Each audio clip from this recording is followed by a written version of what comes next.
You're watching Medfield TV, Community Shows.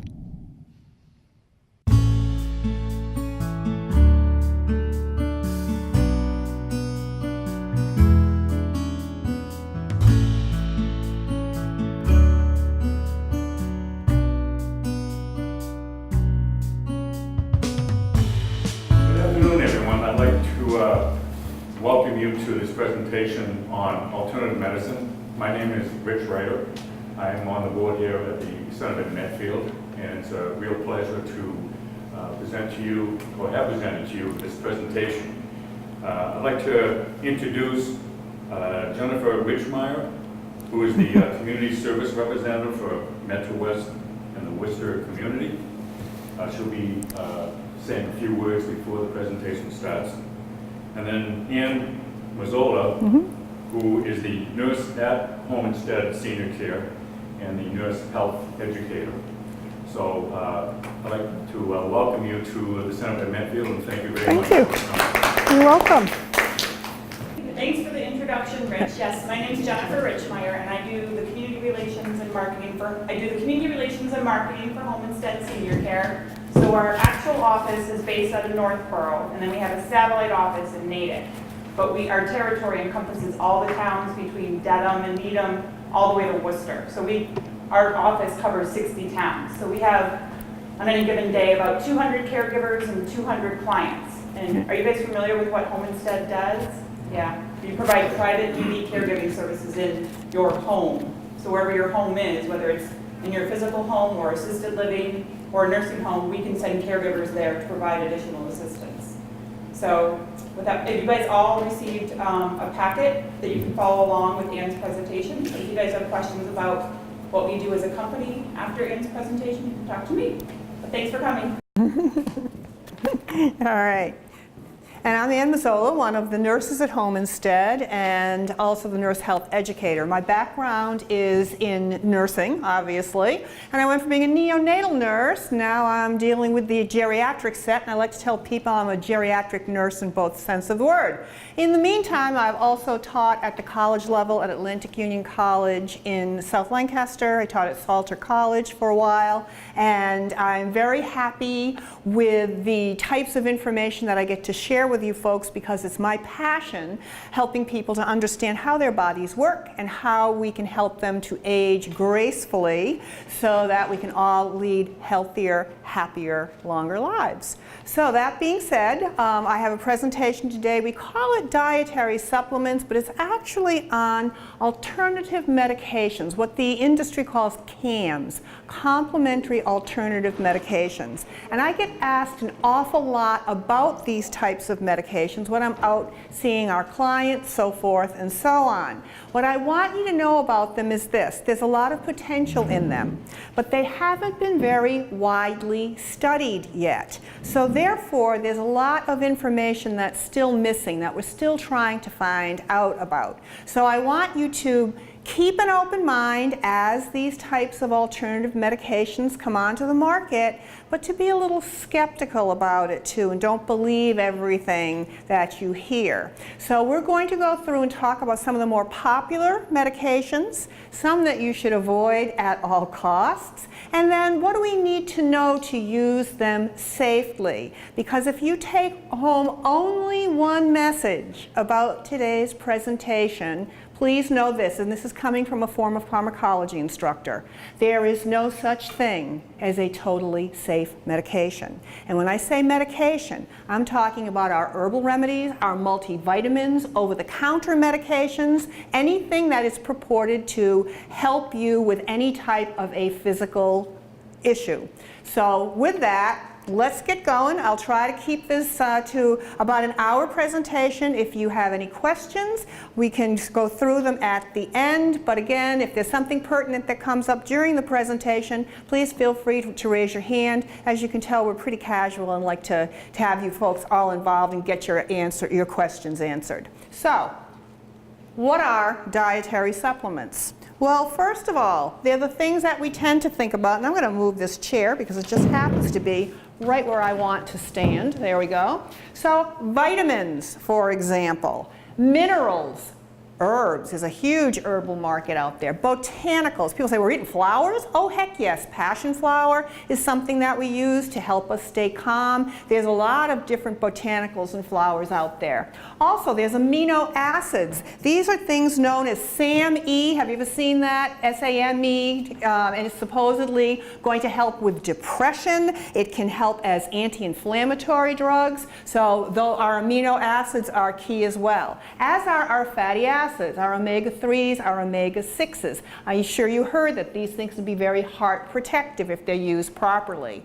And then of course there's steroids that we would use for bodybuilding, which of course banned by the Olympics and all those things. And then some of the weight loss supplements that we have on the market as well. All of these things are considered dietary supplements, but what they are in fact chemically are drugs. So what do you need to know about these drugs? They are not regulated by the FDA. Back in 1994, President Clinton signed something called the Dietary Supplement Health and Education Act. And basically what that said was, we think the American public, they're pretty smart. They're able to do their own research. They're able to tell what's going to be harmful and what's going to be helpful. So we therefore are going to wash our hands of these dietary supplements and let the market regulate itself. Well, that didn't work out so well. And then, so in 1999, we had the Supplement Facts Amendment to DSHA put on, and basically what that says is, whoops, that there has to be a label on your supplement that says, these claims have not been proven by the FDA, and this product is not intended to treat or to diagnose any illness. You're kind of like, well then, why would you take it? And if it does have a claim on it, like it will help you lose weight, or it will help you fall asleep, these claims have to be substantiated. They can't just be slapped on a label without any type of proof. What else do you need to know about the Dietary Supplement Act? Well, once a supplement is on the market, it needs to be proven unsafe before the FDA will take it off. So that means there can be a whole bunch of things out there that unless the FDA knows that this is an unsafe product, will continue to be sold. One of them is ephedra. This was marketed to be something to help with weight loss. And it really does work. And the way that it works is by amping up your cardiovascular system. You've all heard of epinephrine, right? Which is a drug that can actually start your heart. If your heart has stopped, they share chemical attributes. And what we were finding is people were taking this drug called ephedra, Mawang, it had all different types of names for it, and people were having heart attacks because of it. So as a result, the FDA took it off of the market in 2004.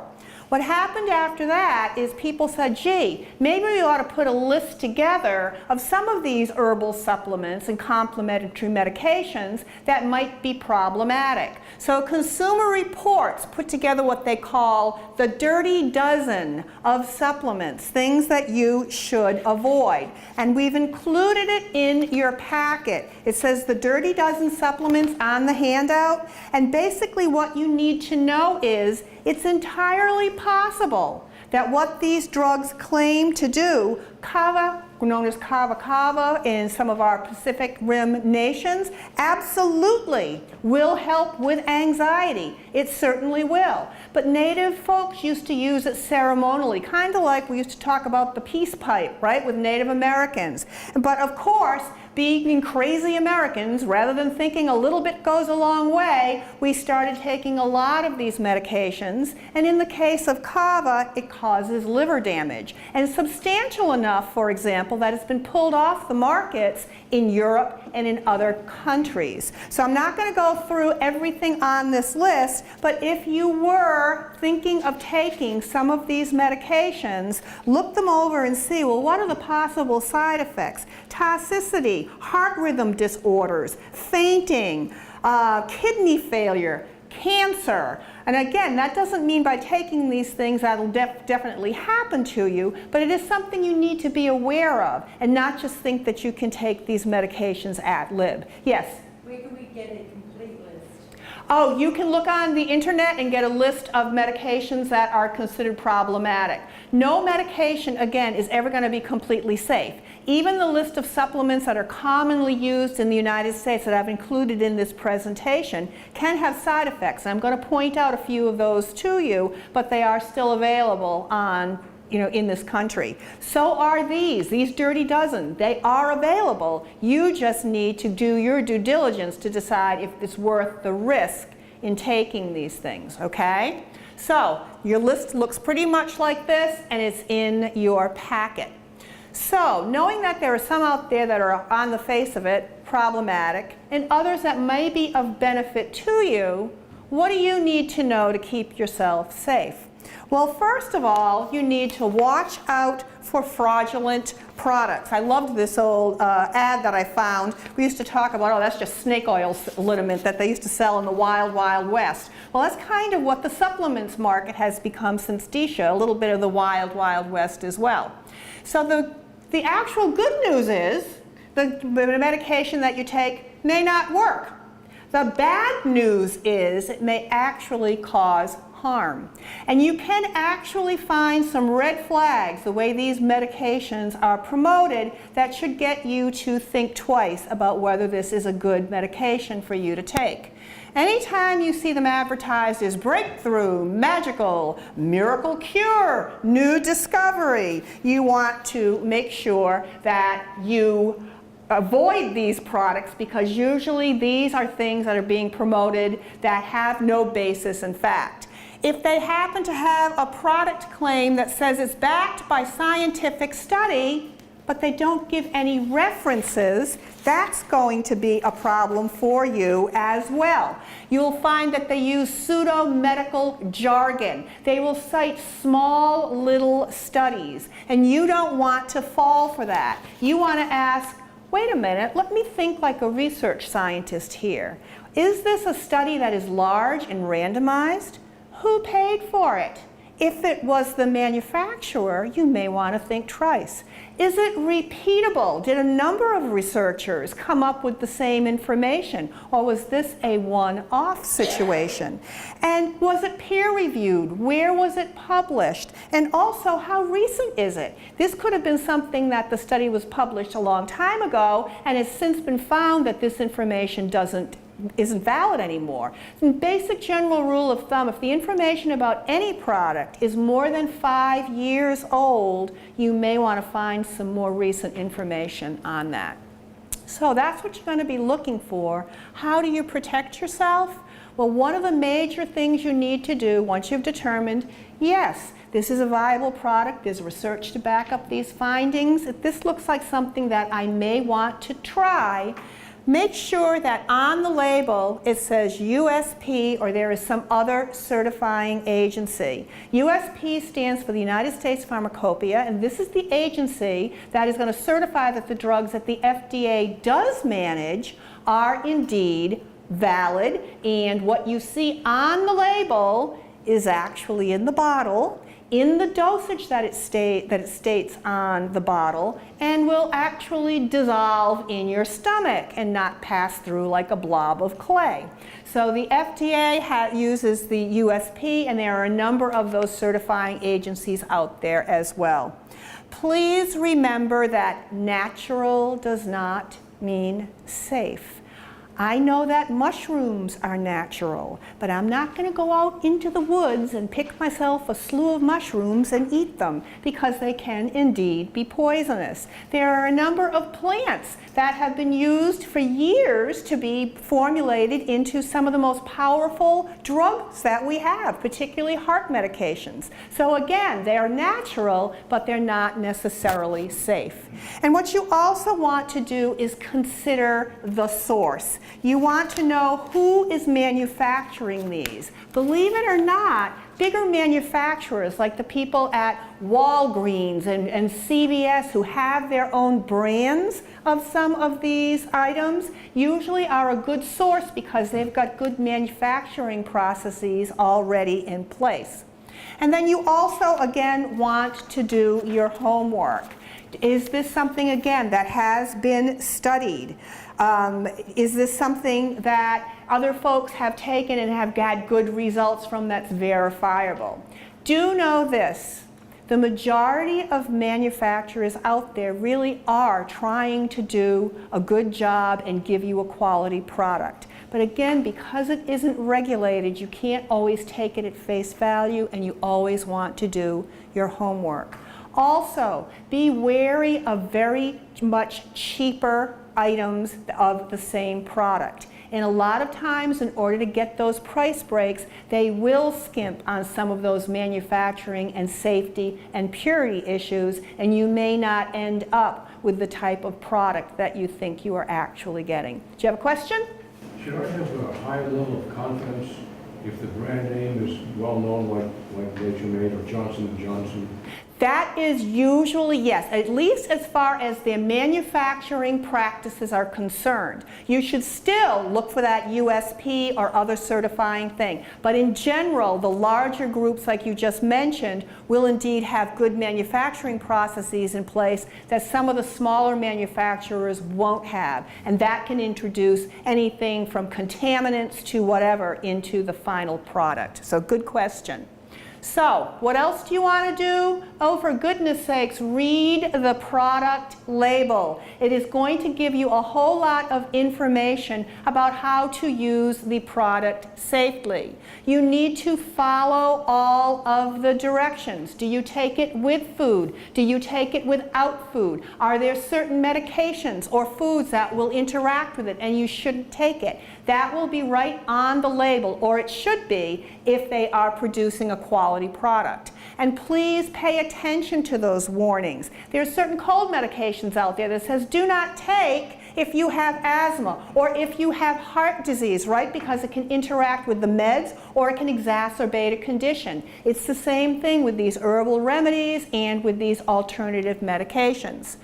And please report any serious effects or illnesses believed to be part of the medication. How do you know this? If you weren't prone to headache and you start taking a medication, and that is the only thing different that you've been doing, and every day at 5 o'clock you have a headache with a little bit of nausea, you stop taking the medication and it goes away. That could be anything from a mild side effect to a potentially serious side effect. So there's a number you can call. It's the FDA MedWatch if you want to write this down. It's 1-800-FDA-1088. Now that's MedWatch. And yes, obviously, if you've had an issue with some of our alternative medications, you want to call them. But if you have a problem with any medication, over the counter or a prescription drug as well, again, the only way the FDA can keep on top of trying to keep our drug supply safe is by having people report if there are adverse results. So please don't be afraid to do that. So you also want to watch out for interactions, and this is huge. Again, because these products are marketed as natural and safe, we tend to think that they're not going to necessarily have any interactions with what we eat, with the meds that we are currently taking. So look out for things, again, with food. There are many things where you can't take, like for example, if you're taking an iron supplement. Did you know you're not supposed to take that with milk? It's not going to kill you, but it's also not going to allow your body to absorb as much of that iron as it would have if you took it with, say, orange juice, for example. And are there any interactions with the medications you're taking, both prescription medication and over-the-counter medications? And then we need to know that there are special considerations for us seniors here in the group. Please know that we do not process medications as easily as we did when we were younger. They can actually build up in our systems and stay there a lot longer. So that, of course, can lead to an overdose if we take more than the recommended amount. If you are taking cardiac drugs, anticoagulants, blood thinning medications, diabetics, all of these types of things can have special risks with some of these complementary medications. So again, I'm not saying don't take them. I'm saying do your homework and make sure they're safe for you. So one of the things that you can do to make sure that there are no interactions, and I recommend this highly, is there's a website called drugs.com. Anybody ever hear of it? Drugs.com? I love this website. What you can do is click on interactions.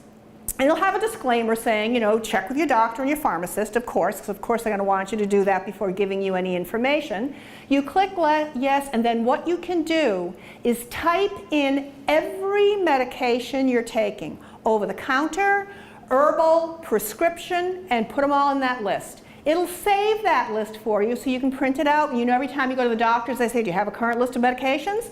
It'll have a current list of medications for you. And then you click on interaction. It'll let you know if there are interactions between any of the medications that you have listed, between any foods and the medications you are taking, and alcohol and the medications you are taking. And because you can save this list, if any of your medications change, you add or subtract some of them, you just update that list and it'll go through the whole process again. So it's a real good way of keeping track of things that have potential serious side effects. And it'll also rank them. This is a mild interaction. This one has a moderate interaction. Uh-oh, this one you really want to talk to your doctor about before taking these medications together, okay? So drugs.com, absolutely wonderful resource. And by the way, so is your pharmacist.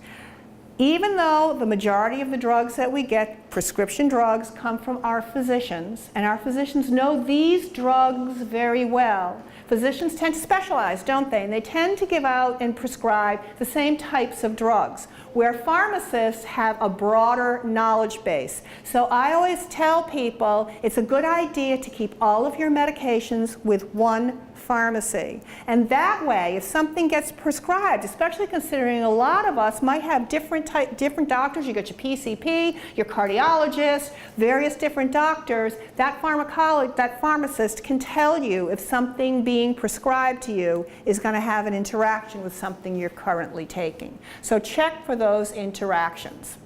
So now let's talk about the nitty-gritty, okay? What are some of the vitamins and minerals and herbal supplements that we may be tempted to take? They're out there being marketed to us all the time. Are there any downsides? And you're thinking with vitamins and minerals, oh, you gotta be kidding. Everybody takes vitamins and minerals. And yes, a daily multiple vitamin can indeed fill in nutritional gaps. I like to tell people none of us eat 100% perfectly 100% of the time. But if we're on the 90-10% rule, you may have a few little nutritional gaps, and a dietary aid such as a multivitamin can fill in those gaps. However, they may also be used to treat medical conditions. The dosage, however, if that's the case, should be determined by your physician, not by you. Oh gosh, I'm anemic, I should take iron. Don't go out there and decide what that dosage should be. You should work with your physician on that. And you absolutely want to avoid self-medication with large doses. As I said, we're crazy Americans. If one is good, two must be better. So try to avoid that, because we tend to think, well, these are just vitamins, they're safe. And as you're going to find out in the next couple of slides, there can indeed be side effects even with vitamins and minerals. And overdoses, of course, as with any drug, can indeed be dangerous. So, what do we need to know about our fat-soluble vitamins? These are our vitamins A, D, E, K. These are stored in our tissues. We can keep them for long periods of time. So maybe you will be taking these because they're part of a multivitamin, and some of the multivitamins that we take for seniors, for example, may have higher levels than recommended. A general rule of thumb: unless your physician has told you that you need a certain prescription strength of a vitamin, please buy the only 100% of your recommended daily allowance. Overdoses can actually occur in these things. And when we're talking about A, D, E, K, what are we talking about? Well, with vitamin A, it can give you a headache. It can turn you jaundice, give you diarrhea. Your hair and your skin can become dry. Vitamin D, we know we need that to absorb calcium, right? We're not getting a whole lot of vitamin D today, comes from the sun. But if you start taking too much of it orally, it can give you kidney stones. It can further damage your kidney.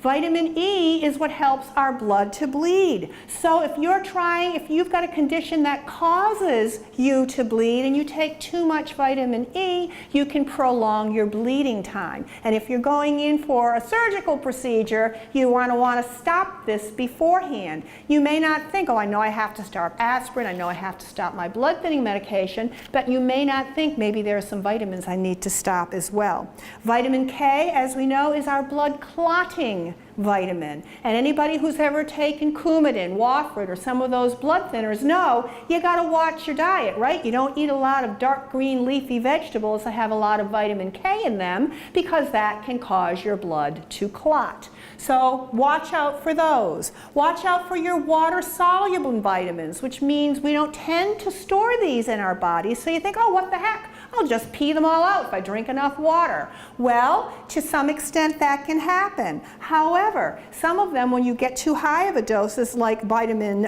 B, for example, that can actually cause seizures. It can cause flushing in your face. It can cause your blood glucose levels to rise. Vitamin C, we think, oh, winter's coming, right? We want to take a lot of vitamin C. We don't want to get those colds. Well, if you have a tendency to have high uric acid, you can actually increase your risk for gout because it helps maintain your uric acid levels. So there's lots of different things that can happen with these vitamins. And as for our minerals, well, we know that calcium is good for bones, right? But it can also cause kidney stones. And we also know that potassium, that's a wonderful medication. A lot of folks will take it because they might get muscle cramps, but it also regulates another really important muscle called your heart. So therefore, you don't want to be getting too much of that because it can damage that muscle. Certainly sodium, we know, can raise your blood pressure if you have a tendency towards certain types of coronary artery disease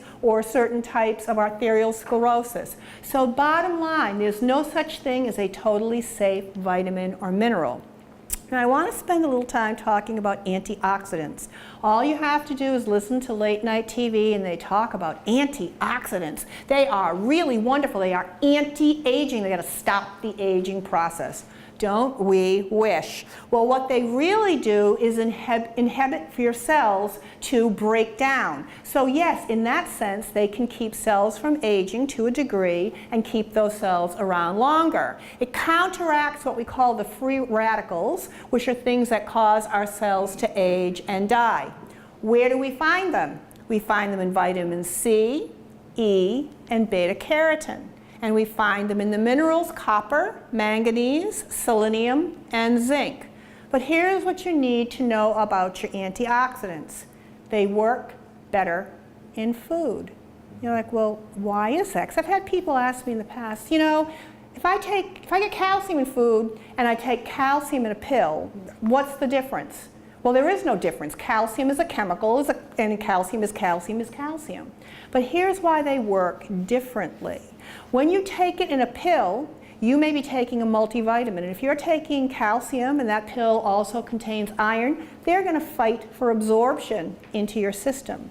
But have you ever noticed that certain foods taste good together? And they don't tend to have the types of minerals and vitamins that are going to fight each other. You are out grilling a few months ago when the weather wasn't like today, and you've got a wonderful hamburger on the grill. You're like, yum. We know that if you do eat meat, that red meat is very high in iron. What do you like to put for a condiment on your hamburger? Ketchup. Ketchup. What is ketchup made from? Tomatoes. Tomatoes. And what do tomatoes have a high concentration of? Vitamin C. Vitamin C helps your body to absorb iron. So foods tend to work better in delivering these vitamins and minerals, including our antioxidants, than it does when you take them separately. Only in America, I have to say, just digress for a moment because I thought this was the funniest story. We drink cranberry juice, right? And we know that it can help with our bladder and urinary tract infections. It can help prevent them. And if you have a high enough concentration of these things, it can be very good for your urinary health. Do we as Americans go, oh, that's wonderful, I'll have some cranberry juice? No, we don't. We say, why is cranberry juice good for us? And we break it down into chemicals and we find what particular chemical is going to help your urinary tract, so we put it into a pill. And then rather than drink the cranberry juice, we take a pill. We are the only nation on earth that does that. So when you have the choice, remember my words, if you can get these things in your food, chances are it's going to be better biologically for you, and your body's going to be able to use it more easily than if you have it in just a pill formula. So what else do we need to know about antioxidants? It's not for somebody who's being treated for cancer. What is the goal of chemotherapy? Is it to keep those cells alive or to kill them?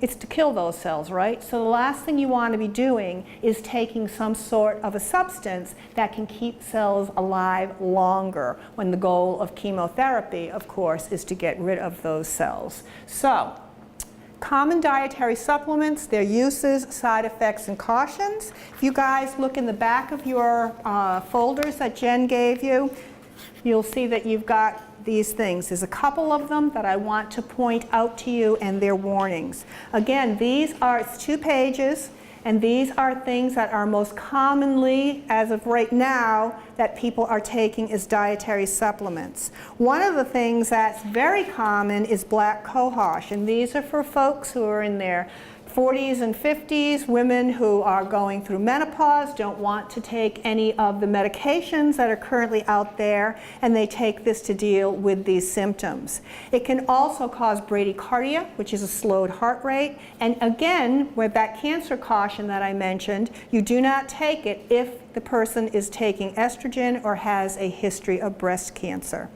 Flaxseed oil. This is used a lot for constipation and to give omega-3 fatty acids that we know are so good for heart health. However, it's used as an anti-inflammatory, but it may interact with those anticoagulants that you may be taking and cause bleeding. So it's going to enhance the effects of those anticoagulants you may be taking. Even the things of garlic. In order for garlic to be taken at such an amount to lower your blood pressure, and it will, I don't think you're going to be eating bulbs of garlic. Most people, no one would be in the room with you if you did, but most people will take the garlic in a supplement, in a pill. Be aware that, again, it can increase your risk for bleeding if you're taking anticoagulants, and it can also have some stomach effects, giving you nausea, vomiting, diarrhea, and heartburn. Yuck. Ginkgo is a really popular medication as well. A lot of people say, I'm a little bit stressed out, I've had some depression, I don't want to take medications for depression, so let me try something natural. And Ginkgo has been promoted to do that. However, as you can see, in a 2008 study, it was proven ineffective for some of these things, particularly when it was touted to help prevent Alzheimer's disease. This also interacts with anticoagulants. It can cause bleeding and stroke. Why do pharmacists carry all these products? Why do they carry them? Because they're legal, and until they are not FDA approved. That's the whole thing. The FDA does not want to have anything to do with the regulation of these. So why are they being sold? Because it's legal to do so. It cannot be taken off the market unless it is proven that this is a dangerous drug. So again, if the majority of people take these things and have no problem with them, be aware that maybe that's okay for some folks, but if you're taking anticoagulants, you don't want to be taking certain of these drugs. It's like any drug that's out there. Aspirin, right? It's a legal drug, but if you take too much aspirin or if you have certain conditions, you shouldn't be taking aspirin at all. It's still legal to take it. So what I'm saying is these medications, the reason I like to tell people about them is because the FDA isn't involved in approving them for use, you need to look at these the same way you would look at a prescription drug or an over-the-counter medication. It may be effective, but is it right for me? Yes? The FDA-approved Tylenol, that is a medication. These are considered, these complementary medications are considered herbals. that what? Tylenol is poison. Tylenol can have some serious effects on your liver. And unfortunately, because I don't want to digress too much, but unfortunately, the generic name for Tylenol is acetaminophen. But everyone thinks just Tylenol. And why do I point this out? Because many of the prescription drugs that people get to manage pain have acetaminophen, Tylenol already in it. They don't realize that. Then they take additional pills of Tylenol, and then they can go over that limit. It's the same thing with ibuprofen, Advil, where Tylenol can have serious effects on your liver. Advil can have serious effects on your kidneys. So you're just proving my point that I said at the beginning. There is no such thing as a safe drug. You know, you have to be your own best advocate and do the research, ask the questions, and make sure that that drug is appropriate for you. Now, one of the things I don't want you folks to think is that that means you should never take any drug anytime. The heck with it. If you're diabetic, you need your insulin. If you have a certain condition where your heart rate has to be set by a medication that you take known as a beta blocker, you want to take these medications. I'm just telling you, be a smart consumer. And again, be open-minded, but look at these things skeptically, like a research scientist would. Yes? And the only thing I'll say to that is everybody who makes something is making it because it's a profit for them. Absolutely. And they don't really care what it's doing for you. Well, I'm not so sure that's true. I know some people who... Yeah, well, they definitely want to make some money at it, absolutely. But I will say the vast majority of people, as I said earlier, who manufacture these products are doing so because they do believe that it does have a benefit. And again, in some cases, some of these things do. I'm not arguing with Yep. that at all. But they don't want to admit that the side effects that they The side effects can be brutal are really a problem if you're not looking at it. if you're not paying attention. Absolutely. There are always side effects. So yes, good questions. And I don't know about you, but I get that list of side effects and it's a headache. I stop reading. Well, I will tell you, I do wish they'd say what percentage, because when you listen to them go through all those side effects, you're thinking, oh my goodness, I'm going to die. Well, it could be 0.2% or some very small number, but they list them all as the same. So that way, when we get farther into this, when we talk about what you should be doing to make sure you're safe, I'll bring that up again, okay? So the other things that I want you to be aware of, I've listed them all in red type. Ginseng, not for long-term use. This is something that's used as an anti-stress medication. Even glucosamine, which by the way works quite well as an anti-inflammatory, it can over time, under certain conditions, raise cholesterol and raise your insulin resistance. We've already talked about kava. It's actually illegal in certain countries. It is still legal here, so be aware. So all of these things, if you're going to look into using them to treat any of the conditions that are listed in this handout, just make sure you check those warnings, check to make sure there are no interactions, and be a smart consumer. So, I want to finish up before I take general questions about some tips to play it safe. Before you take any of these complementary alternative medications, consult with a professional. And I'm going to say you do better talking with your pharmacist. Certainly you can talk to your physician, but you can also talk to registered dietitians. You can talk to health educators. You can talk to anybody who's got a knowledge of how these things are going to interact. There are also registered herbalists, and these folks go through very rigorous training, just like pharmacists do, only of course what they're dealing with are a little bit different. In the Worcester area, I know, for example, there is a drugstore that has registered pharmacists who are also registered herbalists. So that's a good combination of a specialty to ask questions about as well. Make sure you keep a list of all the products you are using. Herbals, even teas and tinctures. A lot of teas are used to promote sleep or are used to settle your stomach. Whether or not you're ingesting them in tea or in pill form, they are still a medication. So list them down. Of course, the vitamins and minerals, we talked about that. Prescription and over-the-counter medications. Again, you can write these down, or you can use drugs.com or some other kind of computer aid that will keep a list for you, so every time you go to the doctor, you can keep these things updated. As you may be aware, a lot of medical records now are on computer, and it can be really scary when you go into your doctor's office and they hand you a list of medications. They say, these are yours, right? And you look at them and you're like, oh my Lord, I've never taken that. That has happened to me on a number of occasions. So make sure your doctor has the most updated list, because if something should happen to you and you can't tell someone what you're taking, you want to make sure that you are protected. Do not take more than the recommended dosage. We talked about that. Doses at larger, they may be harmful at larger doses, and again, because we're older, they're going to stay in our system longer, and that can lead to an overdose situation over time.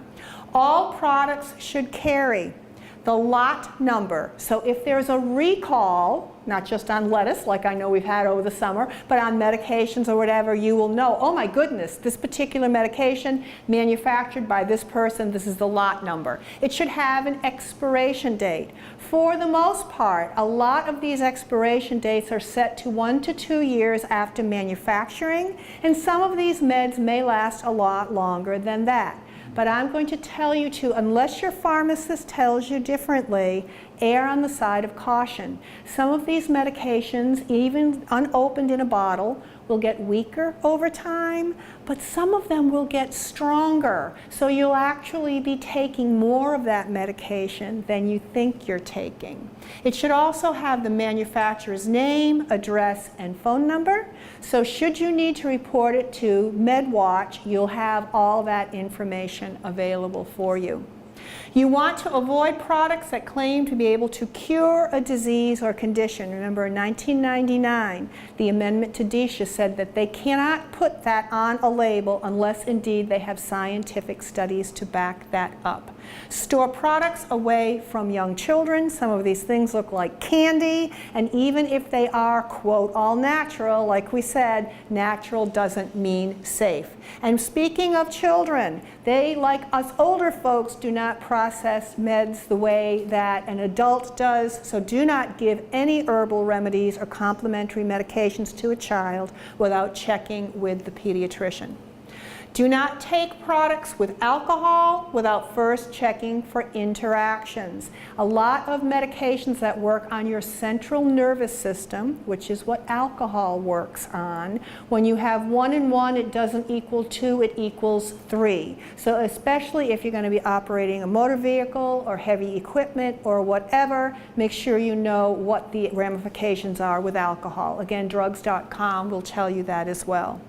And this I can't stress enough. These products should not be used as a substitute for proper rest, nutrition, and I'm going to add exercise. For whatever reason, and I'll never forget, I was sitting with a client in a doctor's office, and he came out with the client, with his patient, and breaking all of the HIPAA rules, he handed her a prescription for a cholesterol-lowering drug. And he said to her, now listen, Mary, I need you to fill this prescription and take it. And I'll know by what your levels are the next time you come in. Because if you don't do this, I'm going to have to send you to a dietitian, and you don't want that. Well, my first thought was, oh my goodness, isn't that the first thing you should do before prescribing medications? But we live in a society where we want a quick fix, right? So rather than exercising, rather than eating well, rather than getting proper rest, we pop a pill. So keep that in mind. If you can do something really more natural through these things, then that's always going to be your best alternative. And that's that. Any questions? Yes? So on the shelf, my headache. Mm-hmm. So my doctor took Prilosec beforehand. Yep. but she never said how much Take whatever, yeah, take whatever the recommended dosage is. And did you all? I take the Prilosec and then I take the Then you take the aspirin, absolutely. I'd do it about 20, I'd take your Prilosec about 20 minutes before and then take the aspirin. That's going to give the Prilosec time to get in there. And that's another thing, and I'm glad you brought that up. In many instances, you take one med to treat something, but then you need to take something else to treat what the medication does. What she was talking about was aspirin, right, which can upset your stomach. So to avoid that, you take a medication that's going to help your stomach before you even start. I have a problem with my tooth. I need to have a tooth extracted, so I'm on antibiotics. So now I'm taking probiotics, right, so that I can have enough bacteria in my gut so I don't end up with what antibiotics can give you diarrhea by killing off all the good bacteria as well as the bad bacteria, right? So once you start getting involved with medications, it can be a slippery slope. So you always want to make sure you know what it is that you're taking and what it's going to do. Yes? Probiotics. Probiotics. Good. They can be. Again, there's no such thing as just flat out good. Probiotics, good, you said yes. They can, who said that to you? Your doctor. They can be, absolutely. But if you have certain types of medical conditions that affect your gut and how it functions, it may not be good. So you don't always want to make a blanket statement. If your doctor said good, she means good for you. So absolutely. Does everybody know what a probiotic is? Everybody I know now is taking them. Yeah, there's a lot of people who take them. Yep. They really help. Absolutely. Maybe. I will tell you that the reason this got started is because we started using antibiotics in our hand soaps, and we used it for our cleaning products. Because we thought, killing germs, you want to kill that bacteria, right? Well, we can't live without bacteria. And here's a scary thought. Do you know, what age do we start doing colon cancer screenings in general? About 50, right? Do you know we're starting to see more colorectal cancer in young folks in their late 20s and early 30s? Why is that? That is because their parents, my generation, in the guise to be clean, Lysoled everything, used antibiotic hand soaps and all this kind of stuff. In addition to killing off all the bad bacteria, we killed off all the good ones. So I have a next door neighbor. He comes from Maine, and he's lived here in New England forever, or I should say in Massachusetts for a long time. He still has a little trace of a Maine accent. And he says, you know, before you die, you all got to eat a peck of dirt. And I used to think that was so funny, but he's got a point. So I'm not recommending you go out there and eat dirt, but I am recommending that a healthy diet can keep that gut going really well. Yeah? No, I was just going to say, Yeah, go home and eat a peck of dirt.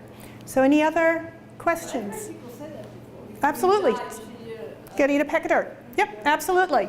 Could you elaborate on probiotic? And also, could you say a few words about the umbrella term homeopathic? Homeopathic medications are, how should I describe them? I'd really have to look up what the term means exactly, but homeopathic is using what they consider, again, to be more natural types of herbs and remedies and things like that. They have been used in Ayurvedic medicine for centuries. But what a homeopathic practitioner will say is very much what I'm saying. Do not just say, oh, they're safe for everybody. Homeopaths will not say that. But they may use more of these vitamins and minerals in certain combinations to treat certain illnesses. Can they have fewer side effects? Again, all things being equal, maybe they can, but everybody's different, so you don't want to just make the assumption that that's going to be a good choice for you. The best thing is get as much information about all of these different modalities and then make the decisions that are right for you. So one more, I just want to know what a probiotic is. What a probiotic is a type of bacterium that, well, actually bacteria, there's a number of them that are naturally found in the gut, that because of the food we eat, the medications we take, whatever the case may be, may not be as abundant as we would like them to be. So these can help recolonize the gut. They even have things now called prebiotics that are the precursors to the probiotics. I mean, you can make yourself crazy going over all of this stuff. But the general rule is if something sounds like it's something you're interested in, do your research. Again, don't just dismiss it out of hand, but do your research and be a smart, savvy consumer. Everybody is different. Yes? in China, they use only herbal medicine. Do they only use herbal medicine? Yeah, I don't, yeah. I have. And they don't die. Well, they do eventually, we all do. But I know what you're saying. Yes, and you know, We it, have like all these aspirins and pills that we take here. yeah, absolutely. There are, you know, different, it depends on, again, what are they growing there? Pardon? Or their systems are different. Or they're, well, absolutely. What they're eating is different. Their lifestyles are different. They're probably less sedentary than we are. We're not just, you know, our longevity isn't just a process that has to do with what we put into our bodies, is how we move our bodies, how we manage stress, our family relationships. It's very holistic to, yeah, absolutely. But are there a lot of practices that have been around for a long time that help, whether it's yoga nidra, tai chi, whatever the case may be? Certainly. And if this is something that you find is a benefit to you, it may work for you, may not work for somebody else. We all have to find the things that are best for us. One Yes? more question. Mm-hmm. I have a niece who is a fanatic on health products and pushing spirulina on me. I Oh, took it for about a month and I just tossed it, then I gave it up. yeah, I yeah. felt it made it I don't know much about it. I've heard it, but I'm not quite sure even what it is. seafood product, I think. Yeah, I don't know. There's so many different things out there, and again, you can make yourself crazy if you listen to all of the product promotion that goes on. So again, if something catches your ear and you think, ooh, that sounds interesting, look it up. Be a smart consumer. Check your sources. It very well may work. There's a lot of things that we're finding that do, but that doesn't mean it's necessarily right for you. Safe is always better than sorry. Okay. Other questions? You did a great job. Why, thank you. I appreciate it. I hope it was helpful. Thank you.